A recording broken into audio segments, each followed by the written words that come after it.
ओम शांति। ओम शांति। आज मीठे बाबा के अव्यक्त महावाक्य है।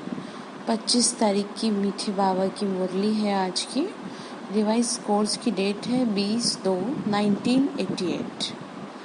मुरली का हेडिंग है तन मन की थकावट मिटाने का साधन शक्तिशाली याद। बाबा ने कहा, कैसे मिटेगी तुम्हारी थकावट? जब तुम मुझे अच्छे से याद करोगे तो सारी थकावट खत्म हो जाएगी। तो आज परदेसी बाप अपने अनादि देशवासी और आदि देशवासी सेवा अर्थ सभी विदेशी ऐसे बच्चों से मिलने के लिए आए हैं। क्या कहा? अनादि देशवासी यानी परमधाम के रहवासी, ठीक है, और अभी यहाँ पर हैं तो आदि। तो बाबा ने कहा, मैं ऐसे बच्चों से मिलने आया हूँ। बाप दादा जानते हैं कि यही मेरे सिक्की लदे लाडले बच्चे हैं। अनादि देश परमधाम के निवासी हैं। अनादि क्या मतलब जो परमधाम है वो हमेशा रहता है, ठीक है। अनादि मतलब जो चीज़ परमानेंट है उसको अनादि कहते हैं।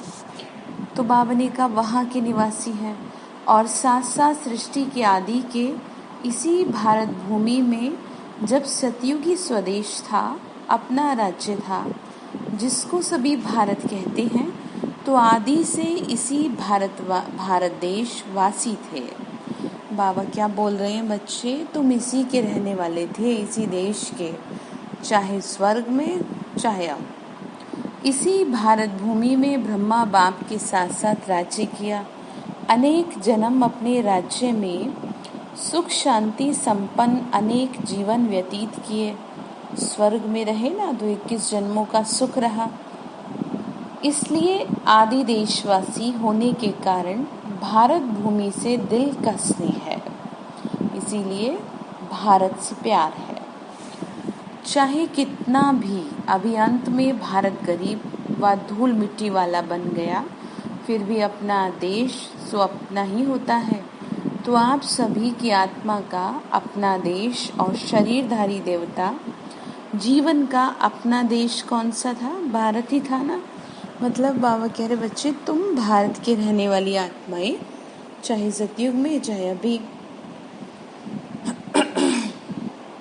तो आप सभी की आत्मा का विदेश और शरीर का विदेश, मतलब शरीर से भी यहाँ पर है और आत्मा से भी यहीं पर। तो भारत ही तो था। कितने जन्म भारत भूमि में रहे वो याद है? 21 जन्मों का वर्षा सभी ने बाप से प्राप्त कर लिया है, इसीलिए 21 जन्म की तो गारंटी है ही। बाबा समझा रहे, बच्चे तुम मेरे बने हो तो 21 जन्मों की गारंटी तो मैं तुम्हारी लेता हूँ। बाद में हर एक आत्मा के कई जन्म भारत भूमि में ही हुए, क्योंकि जो ब्रह्मा बाप के समीप आत्माएं हैं, समान बनने वाली आत्माएं हैं, वो ब्रह्मा बाप के साथ साथ आप ही पूज्य आप ही पुजारी का पाठ भी साथ में बजाती हैं। बहुत ध्यान से सुनेंगे और बाबा जिस ज्ञान की गहराई में ले जा रहे हैं वैसे ही चलेंगे। ब्रह्मा बाबा के साथ साथ कैसे पाठ चलता है वो समझा रहे हैं। द्वापर युग के पहले भक्त आप ब्राह्मण आत्माएं बनती हो। क्यों? क्योंकि भक्ति का फल भगवान देते हैं ज्ञान संगम पे, तो कभी तो भक्ति की होगी। अब जो ज्ञान में अब आत्माएं चल रही हैं तो सभी ने तो अभी भक्ति नहीं की, तो कुछ पीछे से करके आई हैं। तो बाबा वही समझा रहे हैं कि सबसे पहले तुम्हारा चलता है भक्ति का पाठ। आप ब्राह्मण आत्माएं बनती हो भक्त। आदि स्वर्ग में इसी देश के वासी थे और अनेक बार भारत भूमि के देशवासी हो। इसीलिए ब्राह्मणों के अलौकिक संसार मधुबन से भी अति प्यार है। ये मधुबन ब्राह्मणों का छोटा सा संसार है। तो ये संसार बहुत अच्छा लगता है ना, यहाँ से जाने की दिल नहीं होती। अगर अभी ऑर्डर कर लें कि मधुबन निवासी बन जाओ तो सब खुश होंगे ना। हर किसी को अच्छा लगता है क्योंकि अपना परिवार है, ब्राह्मण परिवार है, इतना बड़ा। देखो किसी का होगा इतना बड़ा परिवार जितना हमारा है। वही संकल्प आएगा कि सेवा कौन करेगा। सेवा के लिए तो जाना ही चाहिए। मधुबन में बेहद की सेवा चलती है ना, इतने बच्चे बाबा के आते हैं विदेशों से, कितना बड़े लेवल पे चलता है सब, तो खुशी होगी ना सबको। सेवा कराने वाला कौन है? जो बाप का डायरेक्शन हो, श्रीमत हो, उसको उसी रूप में पालन करना। इसको कहते हैं सच्चा आज्ञाकारी बच्चा। बाबा कहे बच्चे अभी बुलाऊं तो अभी आ जाओगे ना, खुश होंगे ना इस बात से बाबा बुलाए मधुबन में, या ये कि सेवा कौन करेगा, ऐसे थोड़ी है। बाबा का डायरेक्शन है, जिसको सेवा का भाग्य मिले तो अहो सौभाग्य, और वो भी मधुबन। कितनी बड़ी बात देखो। बाप दादा जानते हैं मधुबन में बिठाना है, वह सेवा पर भेजना है। बाबा ने कहा जिसका जहाँ पर है ज़रूरत उसी हिसाब से मैं अपने आप करूँगा, तुम्हारा काम है केवल मेरी बात मानना।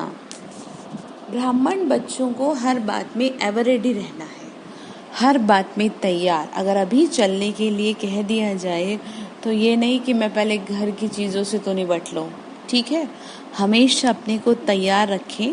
जैसे कोर्स के लास्ट चैप्टर में अष्ट शक्तियों में एक शक्ति समेटने की शक्ति भी बताई जाती है, तो यहाँ पर बाबा उसी की बात कर रहे हैं।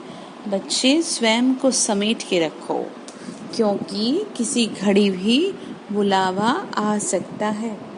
अगर बुद्धि इधर उधर फंसी होगी तो बीच में लटक जाएंगे। इसीलिए कह रहे हैं एवर रेडी रहना।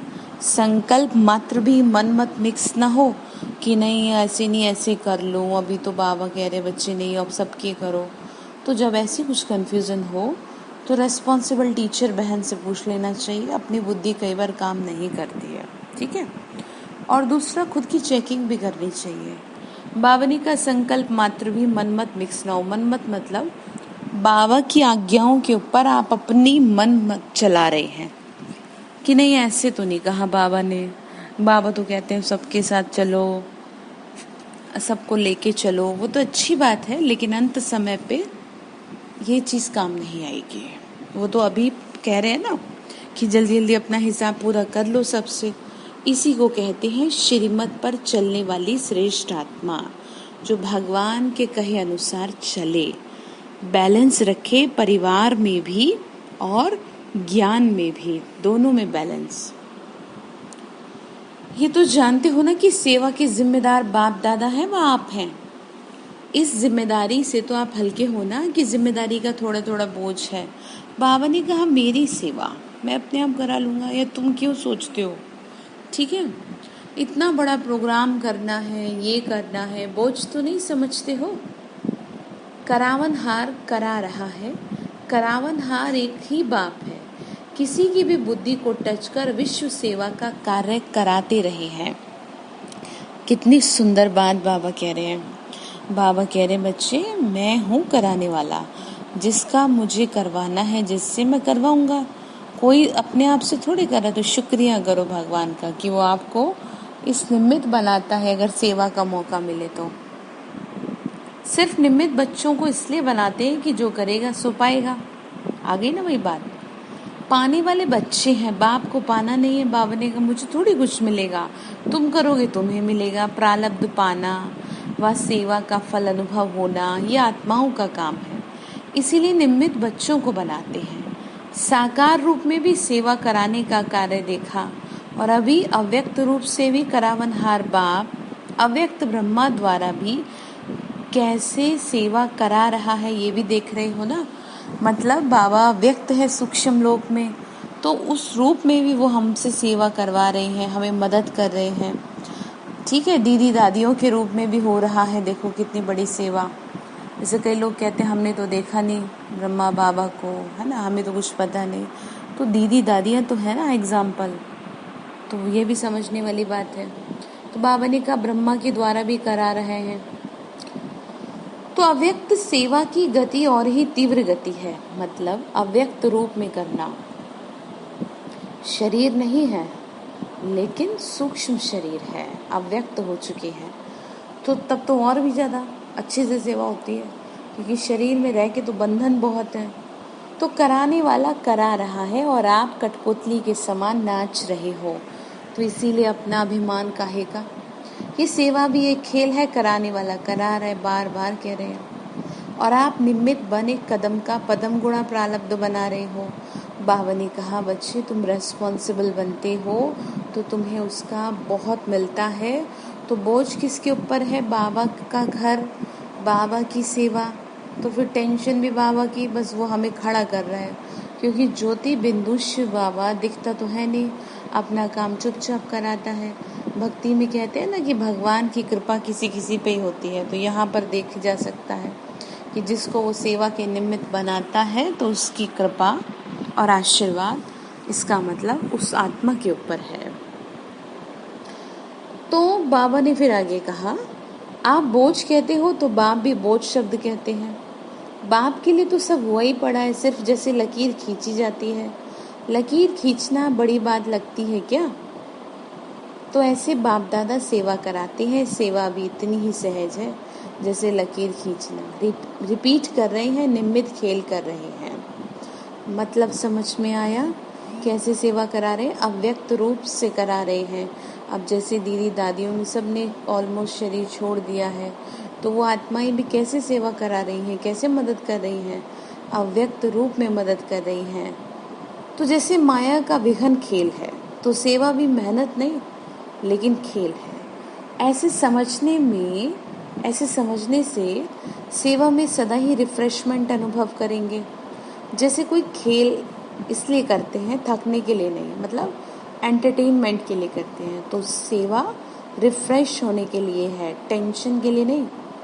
रिफ्रेश होने के लिए खेल करते हैं ना, तो चाहे कितना भी बड़ा कार्य हो, लेकिन ऐसा ही अनुभव करेंगे जैसे खेल करने से रिफ्रेश हो जाते हैं। चाहे कितना भी थकाने वाला खेल हो, लेकिन खेल समझने से थकावट नहीं होती, क्योंकि अपने दिल की रुचि से खेल किया जाता है। कितनी गहरी बात बता रहे हैं बाबा। क्या समझा रहे हैं बच्चे? कि जब कोई खेल खेलता है तो उसको अपने एक इंटरेस्ट होता है, तो वही इंटरेस्ट बाबा यहाँ लाने की बात कर रहे हैं कि सेवा में इंटरेस्ट से करेंगे तो वो थकाएगी नहीं, आपको रिफ्रेश करेगी। ठीक है?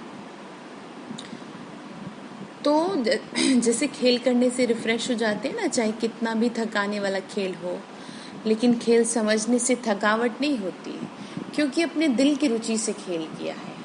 चाहे कितना भी हार्ड वर्क करना पड़े, लेकिन वो भी मनोरंजन लगता है, जैसे लोगों को जिम में जाके लगता है। ठीक है ना? कितना मेहनत का काम है, घर में मेहनत नहीं कर सकते, लेकिन वहाँ पे जाके उनको वो रिफ्रेश हो जाती है बॉडी। ठीक है ना? क्यों? क्योंकि वो उनका इंटरेस्ट है, उसमें रुचि है, तो अच्छा लगता है, थकावट नहीं होती। तो बाबा बहुत गहराई में लेके चल रहे हैं कि बच्चे वो भी देखो, जैसे मनोरंजन लगता है ना, क्योंकि अपने दिल से करते हो, और कोई लौकिक कार्य बोझ मिसल होता है, निर्वार्थ करना ही पड़ेगा, शरीर समझ करते हैं, इसलिए मेहनत लगती है कि हमें तो परिवार को पालना है, हमें तो परिवार को चलाना है, हमारे सर पे बोझ है, हम कैसे करें। तो ऐसे थोड़ी कहना होता है, बाबा समझा रहे हैं। ठीक है? ड्यूटी समझ करते हैं ना, तो ये थोड़ी समझ है, सेवा समझनी है। बाबा ने कहा चाहे शारीरिक मेहनत का, चाहे बुद्धि की मेहनत का, लेकिन ड्यूटी समझ करने से थकावट अनुभव करेंगे, और सेवा समझ करने से रिफ्रेश अनुभव करेंगे। तो वो दिल की खुशी से नहीं करते जो घर में कर रहे हैं, जो अपने मन में उमंग खुशी से कार्य किया जाता है ना, उससे थकावट नहीं होती है। तो बहुत ध्यान से देखो बाबा क्या कह रहे हैं। कहाँ बच्चों के ऊपर सेवा के हिसाब से ज़्यादा कार्य भी आ जाता है, इसीलिए भी कभी कभी थकावट फील अनुभव होती है। बाप दादा देखते हैं कई बच्चे अथक, मतलब कभी न थकने वाले, अथक बन सेवा करने के उमंग उत्साह में भी रहते हैं, फिर भी हिम्मत रख आगे बढ़ रहे हैं। ये देख बाप दादा हर्षित भी होते हैं, फिर भी सदा बुद्धि को हल्का जरूर रखो। बाबा ने क्या समझाया कि मुझे खुशी है कि कई बच्चे बहुत कार्य होते भी उमंग उत्साह से सेवा कर रहे हैं। सब कुछ बहुत अच्छा है, लेकिन फिर भी क्या करो, बुद्धि को हल्का रखो। समझ में आ रही है बात बाबा क्या कह रहे हैं? तो ध्यान देंगे ना इन बातों पे। फिर बाबा ने आगे कहा, बाप दादा बच्चों के सब प्लान प्रोग्राम वतन में बैठे भी देखते रहते हैं। प्रोग्राम बनाते हैं ना, बुद्धि से पहले प्लान बनाते हैं, ऐसे सेवा करेंगे। बाबा ने कहा मैं ऊपर बैठा बैठा ही देख रहा हूँ। हर एक बच्चे की याद में सेवा का रिकॉर्ड बाप दादा के पास हर समय का रहता है। कौन कितना मुझे याद कर रहा है, शिकायत तो बहुत करते हैं, लेकिन याद कितना करते हैं। जैसे आपकी दुनिया में रिकॉर्ड रखने के कई साधन है ना, जैसे कंप्यूटर में रख रहा है, कोई फ़ोन में रख रहा है, कोई नोटबुक में रख रखा है। तो बाबा फिर क्या कह रहे हैं, बाप के पास साइंस के साधनों से भी रिफाइन साधन है, स्वतः ही कार्य करते हैं। जैसे साइंस के साधन जो भी कार्य करते वो लाइट के आधार से करते हैं। लाइट के आधार से करते हैं ना, मतलब जो भी सिस्टम है, टेक्नोलॉजी लाइट से ही चलेगी। सूक्ष्म वतन तो है ही लाइट का। फिर बाबा कह रहे हैं साकार वतन की लाइट के साधन फिर भी प्रकृति के साधन है। बाबा क्या कह रहे हैं, साकार वतन की लाइट के साधन फिर भी प्रकृति के साधन है। ये है ना मनुष्य सृष्टि, तो लेकिन मतलब साकार मनुष्य लोग। फिर बाबा ने कहा लेकिन अव्यक्त वतन यानी सूक्ष्म वतन के साधन प्रकृति के नहीं है, और प्रकृति रूप बदलती है। देखो जैसे थोड़ी भी प्राकृतिक आपदाएं आती हैं तो मोबाइल के नेटवर्क चले जाते हैं, ठीक है, सारा काम नंबर्स पे चल रहा है। जरा सा इंटरनेट नहीं चला तो लोगों का हार्ट फेल हो जाए। तो बाबा यही कह रहे हैं कि ये तो प्रकृति का है और ये आज है कल नहीं, लेकिन अव्यक्त वतन का जो है वो कभी नहीं चेंज होता, वो हमेशा चलता है। प्रकृति रूप बदलती है, सतो रजो तमो में परिवर्तन होती है, हमेशा तो एक जैसी नहीं रहेगी ना। तो इस समय तो है ही तमोगुणी प्रकृति, इसीलिए साधन आज चलेंगे कल नहीं चलेंगे। लेकिन अव्यक्त वतन के साधन प्रकृति से परे हैं, इसीलिए वो परिवर्तन से नहीं आते। जब चाहो जैसे चाहो सूक्ष्म साधन सदा ही कार्य करते रहते हैं। जैसे कि बहुत समय पहले एक बार जब बच्चों का प्रोग्राम हो रहा था ORC में, तो जब शुरू में शिवानी बहन ने सेवा में कदम रखा था तो मुझे याद है कि PDP प्रोग्राम हुआ था, तो वहाँ पर म्यूज़िक सिस्टम ख़राब हो गया था। जब बहुत शुरुआत की बात है, कम से कम 15-16 साल से भी पहले की बात है। तो क्या हुआ, म्यूज़िक सिस्टम ख़राब हो गया, तो शिवानी बहन ने बच्चों को साथ में ले करके उस म्यूज़िक सिस्टम को वाइब्रेशन दिए और कहा कि अपने वाइब्रेशन के साथ ये संकल्प दो कि हमारे इन वाइब्रेशन से ये म्यूज़िक सिस्टम चालू हो जाएगा। और बहुत अच्छा रिजल्ट निकला, वो हो भी गया। बात समझ में आ गई। हमारे पास कौन सी पावर है, हमारे पास सूक्ष्म पावर है, जिसके लिए हमें किसी की ज़रूरत नहीं है और ना ही वो बदलेगी। तो ये बहुत अच्छे योग से होता है। और बच्चे थे तो इनोसेंट थे, पवित्र थे, तो छोटे बच्चों में तो वैसे भी अपनी एक पावर होती है, तो इसलिए भी वो काम किया।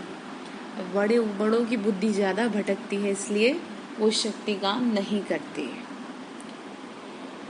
तो बाबा फिर इसलिए मैंने बताया कि आपको समझ में आए, जैसे चाहो सूक्ष्म साधन सदा ही अपना कार्य करते रहते हैं। इसीलिए सब बच्चों के रिकॉर्ड देखना बाप दादा के लिए बड़ी बात नहीं है। बाबा ने कहा मैं बहुत अच्छे से देख रहा हूँ सूक्ष्म रूप से। आप लोगों को तो साधनों को संभालना ही मुश्किल हो जाता है, होता है ना कितनी दिक्कत। तो बाप दादा याद और सेवा का दोनों का ही रिकॉर्ड रखते हैं कि देखूं तो सही क्या क्या करते हैं, क्योंकि दोनों का बैलेंस एक्स्ट्रा ब्लेसिंग दिलाता है। क्या समझा रहे, दोनों का बैलेंस क्या दिलाएगा, एक्स्ट्रा ब्लेसिंग, ठीक है। बहुत ज़्यादा आपको बाबा की शक्तियाँ वरदान प्राप्त होने लगेंगे इस चीज़ से। समझ रहे हैं बाबा क्या बता रहे हैं। फिर बाबा ने आगे कहा जैसे सेवा के लिए समय निकालते हो ना, तो उसमें कभी नियम से भी ज़्यादा लगा देते हो। सेवा में समय लगाना बहुत अच्छी बात है और सेवा का बल भी मिलता है। सेवा में बिजी होने के कारण छोटी छोटी बातों से बच भी जाते हैं। बाप दादा बच्चों की सेवा पर बहुत खुश हैं, हिम्मत पर बलिहार जाते हैं। लेकिन जो सेवा याद में उन्नति में थोड़ा भी रुकावट करने के निमित्त होती है तो ऐसी सेवा के समय को कम करना चाहिए।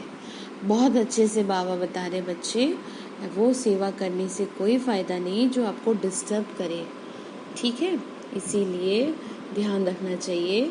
इसीलिए जब भी आपको कभी सेवा मिले और आपकी स्थिति अच्छी ना हो मन की, तो आप सबसे पहले आधे घंटे योग करें, क्योंकि अगर आप खराब मन से सेवा करेंगे तो वो वातावरण खराब हो जाएगा। इसलिए जैसे रात्रि को जागते हो 12 या 1 बजा देते हो तो अमृत वेला फ्रेश नहीं होगा। बैठते भी हो तो नियम प्रमाण और शक्तिशाली योग नहीं तो सारे दिन की याद और सेवा में अंतर पड़ जाता है। मतलब अमृत वेला एक तरफ और सारे दिन की सेवा और बाकी की चीज़ें एक तरफ। अगर अमृत वेला मिस कर दिया तो इक्वल हो जाएगा, जमा कुछ नहीं होगा, ठीक है। मतलब सपोज सारे दिन आपने सेवा करी, सारा दिन आप बाबा की याद में रहे, लेकिन अमृत वेला शक्तिशाली नहीं हुआ तो वो फिर याद खाली नियम निभाने वाली होगी, शक्तिशाली नहीं होगी। बाबा ने कहा 11 बजे सो, बाबा बोल रहे हैं देखो, मानो सेवा के प्लान बनाने में व सेवा को प्रैक्टिकल लाने में समय भी लगता है, तो रात के समय को कट करके 12 के बदले 11 बजे सो जाओ। मतलब 12 बजे तक मत जाओ। वही 1 घंटा जो कम किया और शरीर को रेस्ट दी तो अमृत वेला अच्छा रहेगा। अमृत वेला उठने के लिए प्रॉपर नींद बेहद ज़रूरी है, ठीक है। टाइम से सोना ज़रूरी है। बाबा ये नहीं कहते तुम 12-1 बजे तक बैठे रहो, तो इसीलिए शरीर का भी ध्यान रखना। वही 1 घंटा जो कम किया शरीर को रेस्ट दो, तो बुद्धि भी फ्रेश रहेगी, नहीं तो दिल खाती रहेगी कि सेवा तो कर रहे हैं लेकिन याद का चार्ट जितना होना चाहिए उतना तो नहीं है।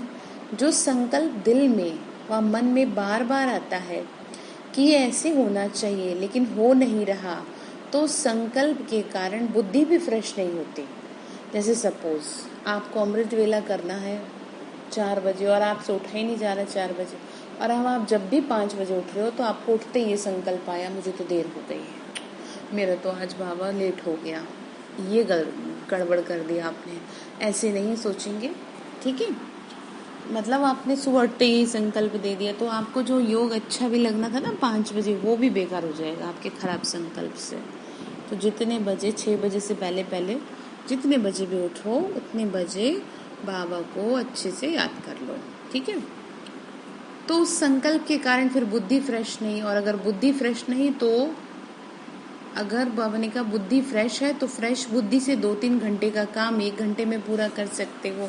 जैसे कि सुबह सुबह अपना सारा काम खत्म करो, कौन सा, स्वमान का कर लो, वाइब्रेशन देने का कर लो, साकाश देने का, जो भी वो आप बता रखे हैं काम, तो फिर सारा दिन घर के कामों में लगे रहो, ठीक है, जो भी आपकी जिम्मेदारी है, तो कम से कम आपका दिल तो नहीं खाएगा कि मैंने आज अपना काम नहीं किया।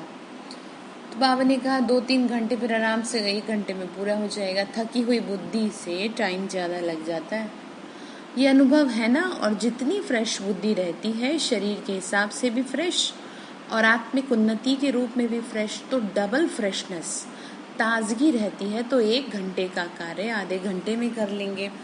इन 1 वर्ड, प्रॉपर रेस्ट दो, ठीक है, और सेवा के टाइम सेवा करो, योग के टाइम योग करो। ऐसे नहीं बाबा को याद करना उस टाइम भी सेवा में लग रहे। तो सेवा का खुशी, सेवा का फल तभी तो मिलेगा ना जब बाबा की याद में होगा। इस बात का ध्यान रखना है। शक्तिशाली याद की बात कर रहे हैं, नियम निभाने वाली याद की बात नहीं कर रहे। तो बाबा ने कहा बच्चे देखो डबल फ्रेशनेस ताजगी रहती है तो बड़ा अच्छा लगता है ना फिर। इसीलिए सदैव अपनी दिनचर्या में फ्रेश बुद्धि रहने का टेंशन रखो। अंडरलाइन करें, फ्रेश बुद्धि कैसे रहेगी वो समझा दिया है। ज़्यादा सोने की भी आदत ना हो, ठीक है, कि योग में भी नींद आ रही है फिर आपको, मुरली में भी आपको नींद आ रही है, ऐसे थोड़ी, गलत बात है, भगवान का अपमान कर रहे हो आप। ज़्यादा सोने की आदत बेकार कर देगी।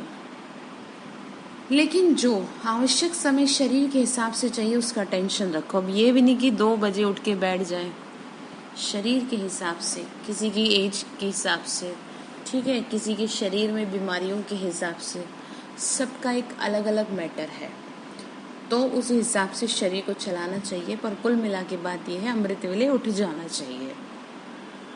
ज़्यादा भावनी का शरीर, ज़्यादा सोने की भी आदत नहीं, ठीक है। अटेंशन रखना है अपने अपने हिसाब से। कभी कभी कोई सेवा का चांस होता है, मास दो मास में 2-4 बार देरी हो गई तो वो दूसरी बात है। मतलब कोई 6 महीने में या कोई 3 महीने में कोई सेवा मिले तो, लेकिन जो रोज़ सेवा करने वाले हैं तो उनको भी समझा रहे हैं। बाबा ने कहा जैसे कि सपोज शिवरात्रि पे बहुत सेवा का रहता है तो साल में एक बार आती है, तो उन दिनों अगर हो भी जाए टाइम तो कोई बात नहीं, लेकिन डेली बैलेंस रखना है। लेकिन अगर नियमित रूप से शरीर थका हुआ रहेगा तो याद में फ़र्क पड़ेगा। जैसे सेवा का प्रोग्राम बनाते हो, 4 घंटे का समय निकालना है तो निकाल लेते हो, तो ऐसे याद का भी क्या करेंगे, याद का भी समय निश्चित निकालना ही है। इसको ही आवश्यक समझ इस विधि से अपना प्रोग्राम बनाओ, अंडरलाइन करें। याद का समय निकालना ही है, सुस्ती नहीं हो, लेकिन शरीर को रेस्ट देना है। मतलब योग में आप ऐसे हो रहे हो जैसे पता नहीं क्या हो गया आपको, बाबा की याद में बैठो ना, अच्छे से बैठो, ऐसे लटके झटके से लेके नहीं बैठो जैसे पता नहीं जबरदस्ती बैठाया हो किसी ने, अच्छे से एकदम, जो दूसरे को भी लगे कि हाँ ये भगवान की याद में मगन है। तो इस विधि से चलो, क्योंकि दिन प्रतिदिन सेवा का तो और ही तीव्र गति से आगे बढ़ने का समय आ रहा है। मतलब सेवा बढ़ेगी, आप तीव्र गति से आगे, बाबा ने कहा आप समझते हो। अच्छा, ये 1 वर्ष का कार्य पूरा हो जाएगा, फिर रेस्ट कर लेंगे, ठीक कर लेंगे। मतलब सेवा करते रहते हैं, रेस्ट लेते नहीं है, चीज़ों को ठीक नहीं कर पाते शरीर को। फिर बाबा कह रहे ऐसे थोड़ी, फिर दिन प्रतिदिन तो और सेवा बढ़ रही है। फिर बाबा ने कहा बच्चे याद को फिर ज़्यादा बढ़ा लेंगे, ऐसे सोचते हैं, शरीर को भी और याद को भी। लेकिन सेवा के कार्य तो दिन प्रतिदिन नए से नए और बड़े से बड़े होने हैं, इसीलिए बैलेंस रखो। अमृत वेले फ्रेश हो, फिर वही काम सारे दिन समय प्रमाण करो, तो बाप की ब्लेसिंग भी एक्स्ट्रा मिलेगी और बुद्धि भी फ्रेश होने के कारण बहुत जल्दी सफलतापूर्वक कार्य कर सकेगी। ठीक है, अच्छा समझा। फिर बाबा आगे बोले, बाप दादा देख रहे हैं बच्चों में उमंग बहुत है, इसीलिए शरीर की भी नहीं सोचते, उमंग उत्साह से आगे बढ़ रहे हैं। आगे बढ़ाना बाप दादा को अच्छा लगता है, फिर भी बैलेंस अवश्य चाहिए। देखो फिर भी क्या कह रहे, जैसे कल कहा ना, क्या कहा था कि मैं ये नहीं कहता कि तुम मित्र संबंधियों को छोड़ दो, उनके साथ रह करके बुद्धि मेरे से लगाओ। तो यहाँ पर भी वही कह रहे हैं कि ऐसा नहीं कह रहे कि आप सेवा ही ना करो या परिवार को ही ना संभालो या आप याद ही ना करो, सेवा ज़्यादा हो जाए। तो बैलेंस की बात कर रहे हैं, बैलेंस जरूर चाहिए।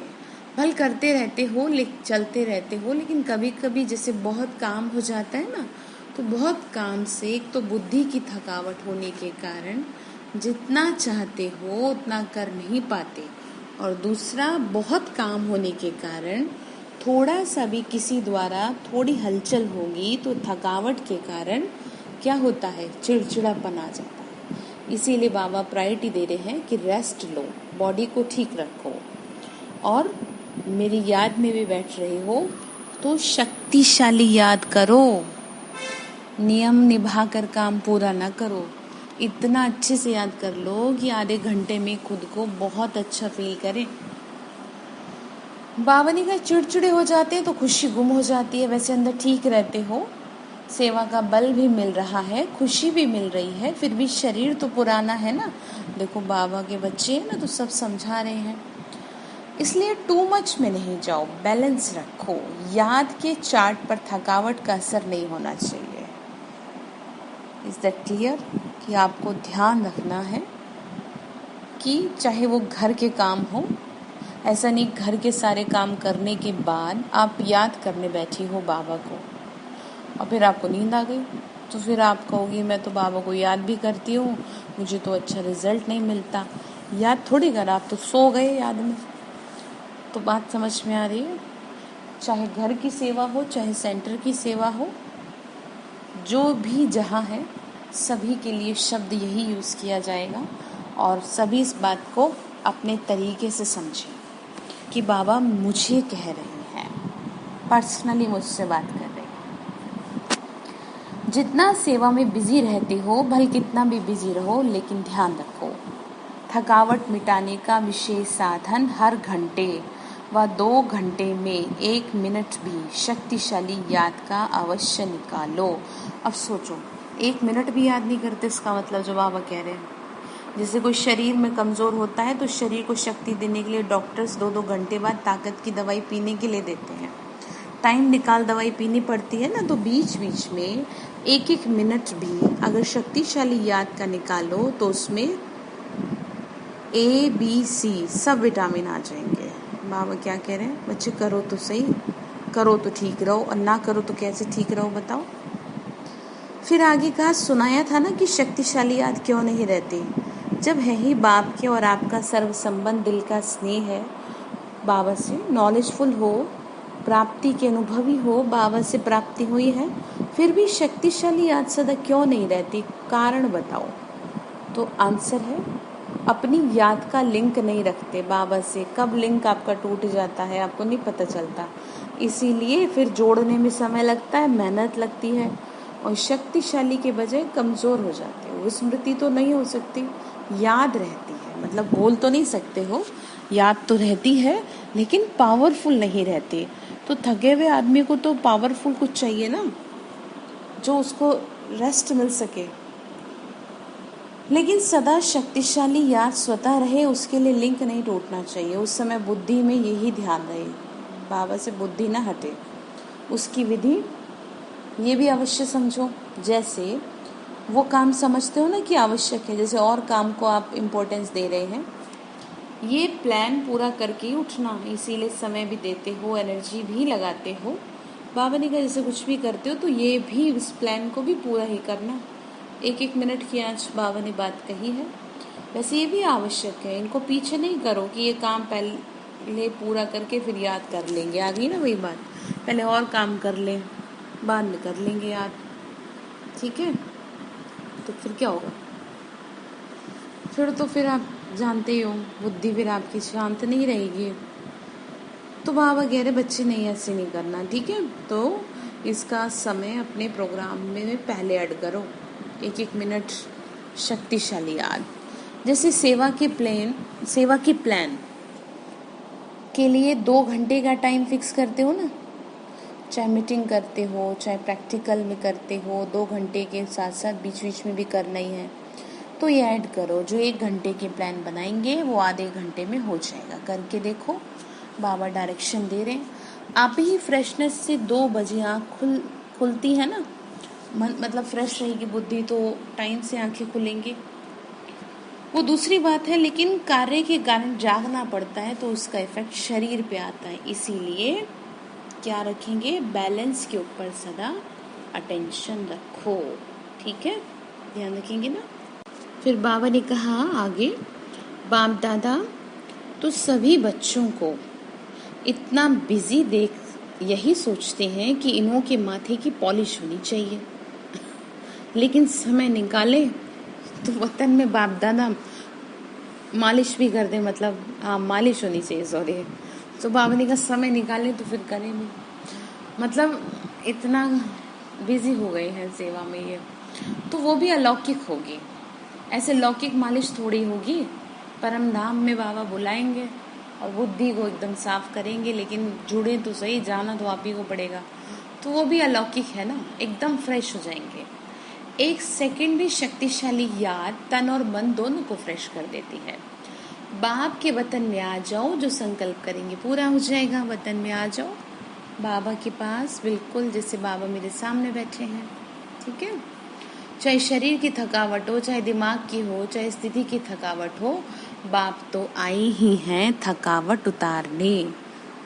तो ध्यान रखेंगे ना, अब जब भी थकाव महसूस करें स्वयं को, तो परम धाम में बाबा के पास जाके बैठ जाएं, सूक्ष्म लोक में बैठ जाएं, बाबा को बुला लें सूक्ष्म लोक में, और बस संकल्प करें कि मैं आत्मा पूरी तरह से फ्रेश हो चुकी हूँ, मेरा तन मेरा मन एकदम रिलैक्स हो चुका है। बस हो जाओगे, पता भी नहीं चलेगा आपको कब ठीक हो गया। फिर बाबा ने कहा आज डबल विदेशियों से पर्सनल रूरिहान मतलब बातचीत कर रहे हैं, बहुत अच्छी सेवा की है, करते ही रहना। सेवा बढ़ना ये ड्रामानुसार बना है, कितना भी आप सोचो अभी तो बहुत हो गया, लेकिन ड्रामा की भावी बनी हुई है, इसीलिए सेवा के प्लान्स निकलने हैं और आप सबको निमित्त बन करनी है सेवा। ये भावी कोई बदल नहीं सकते, बाप चाहे 1 वर्ष सेवा में रेस्ट दे देवे, नहीं बदल सकते, सेवा तो चलती ही रहेगी। सेवा से फ्री हो बैठ सकेंगे? Question mark. जैसे याद ब्राह्मण जीवन की खुराक है, वैसे सेवा भी जीवन की खुराक है। बिना खुराक के कोई रह सकता है क्या? लेकिन बैलेंस जरूरी है। फिर वही बात पे समझा रहे हैं, इतना भी ज्यादा नहीं करो कि जो बोझ बुद्धि पर अनुभव हो, ठीक है, और अलबेले हो जाओ, ना बोझ हो ना अलबेलापन हो, इसको कहते हैं बैलेंस। अच्छा, सदा याद और सेवा के बैलेंस द्वारा बाप की ब्लेसिंग के अधिकारी, सदा बाप के समान डबल लाइट रहने वाले, सदा निरंतर शक्तिशाली याद का लिंक जोड़ने वाले, सदा शरीर और आत्मा को रिफ्रेश करने वाले, हर कर्म विधि पूर्वक करने वाले, सदा श्रेष्ठ सिद्धि प्राप्त करने वाले, ऐसे श्रेष्ठ समीप बच्चों को बाप दादा का याद प्यार और नमस्ते। रूहानी हम बच्चों की रूहानी मात पिता बाप दादा को नमस्ते बाबा, नमस्ते, शुक्रिया बाबा, शुक्रिया। तो वरदान दिया आज, श्रेष्ठ तकदीर की स्मृति द्वारा अपने समर्थ स्वरूप में रहने वाले सूर्यवंशी पद के अधिकारी भव। कैसी तकदीर? श्रेष्ठ तकदीर किसकी है? जो सूर्यवंशी आत्माएं हैं। बाबा ने एक्सप्लेन किया, जो अपनी श्रेष्ठ तकदीर को सदा स्मृति में रखते हैं, मैं बहुत भाग्यवान हूँ, ये ध्यान रखते हैं, वो समर्थ स्वरूप में रहते हैं, मतलब हमेशा समर्थ हैं, वो कंप्लीट हैं, उन्हें सदा अपना अनादि असली स्वरूप स्मृति में रहता है। हम कौन हैं? हम परम धाम की रहवासी आत्माएं हैं।